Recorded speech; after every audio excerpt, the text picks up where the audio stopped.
ರಾಜ್ಯ ಕಾಂಗ್ರೆಸ್ನಲ್ಲಿ ಮಾಜಿ ಮುಖ್ಯಮಂತ್ರಿ ಸಿದ್ದರಾಮಯ್ಯ ಅವರನ್ನ ಕಡೆಗಣಿಸಲಾಗ್ತಾ ಇದೆ ಎಂಬ ಆರೋಪಗಳ ನಡುವೆಯೇ ಮಾಜಿ ಸಚಿವ ಕೆಎನ್ ರಾಜಣ್ಣ ಮಹತ್ವದ ಪ್ರತಿಕ್ರಿಯೆ ಕೊಟ್ಟಿದ್ದಾರೆ. ಈ ಕುರಿತು ಮಾತನಾಡಿದಂತ ರಾಜಣ್ಣ, ಸರ್ಕಾರದ ಪ್ರತಿಯೊಂದು ಕಾರ್ಯಕ್ರಮಕ್ಕೂ ಒಂದು ನಿಗದಿತ ಪ್ರೋಟೋಕಾಲ್ ಇರುತ್ತೆ. ಅದೇ ಪ್ರಕಾರ ಕಾರ್ಯಕ್ರಮಗಳು ನಡೀತವೆ. ಒಂದು ವೇಳೆ ಪ್ರೋಟೋಕಾಲ್ನಲ್ಲಿ ಲೋಪವಾಗಿದ್ರೆ ಸಂಬಂಧಪಟ್ಟವರ ವಿರುದ್ಧ ಕ್ರಮ ಕೈಗೊಳ್ಳಲಾಗುತ್ತೆ. ಆದ್ರೆ ಈ ವಿಚಾರವನ್ನು ಅನಗತ್ಯವಾಗಿ ಬೇರೆ ರೀತಿಯಲ್ಲಿ ಅರ್ಥೈಸಬಾರದು ಅಂತ ಹೇಳಿದ್ರು.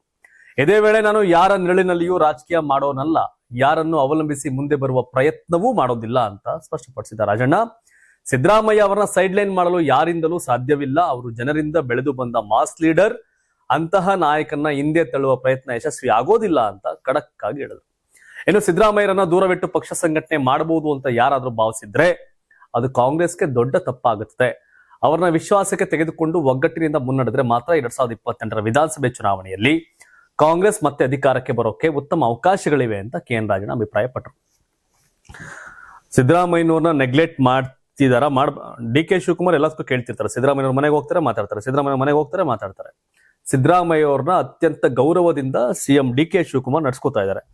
ಇನ್ ಉಳಿದವ್ರು ಯಾರು ಅವರ ಬೆಂಬಲಿಗರು ಅನ್ಸ್ಕೊಂಡ್ರೆ ಕೈ ಕೊಟ್ಟು ಓಡೋಗಿರೋದು. ಈಗ ಬೆಳಗ್ಗೆ ಎದ್ರೆ ಸಿದ್ದರಾಮಯ್ಯ ಮನೆ ಕುತ್ಕೊಂಡು ರಾಜಕಾರಣ ಮಾಡಿದಂತ ಮಂತ್ರಿಗಳು ಅನ್ಸ್ಕೊಂಡವ್ರೆ ಇವತ್ತು ಸಿದ್ದರಾಮಯ್ಯನವ್ರ ಮನೆ ಕಡೆ ತಲೆ ಹಾಕೊಂಡು ಮಲ್ಗ್ತಾ ಇಲ್ಲ.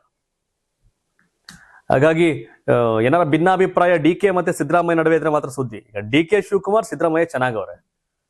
ಸಿದ್ದರಾಮಯ್ಯನವ್ರನ್ನ ನಾಯಕ ಅಂತ ಒಪ್ಕೊಂಡೆ ಅವ್ರನ್ನ ಪ್ರೀತಿಯಿಂದ ಮಾತಾಡಿ ಅಧಿಕಾರ ಇಸ್ಕೊಂಡು ಈಗ ಸಿಎಂ ಆಗವ್ರೆ. ಆದ್ರೆ ಸಿದ್ದರಾಮಯ್ಯನವ್ರಿಗೆ ಅನ್ಯಾಯ ಮಾಡಿದ್ಯಾರು ಅಂದ್ರೆ ಇಂದ್ರ, ಚಂದ್ರ, ನರೇಂದ್ರ, ನೀವೇ ಸಿದ್ದರಾಮಯ್ಯ ಅಂತ ಅಕ್ಕಪಕ್ಕ ನಿಂತ್ಕೋತಿದ್ರಲ್ಲ, ಲಾಭ ಮಾಡ್ಕೊಂಡ್ರಲ್ಲ, ಅವರೇ ಇವತ್ತು ಸಿದ್ದರಾಮಯ್ಯನವ್ರು ಕೈ ಕೊಟ್ಟು ಹೋಗವ್ರೆ.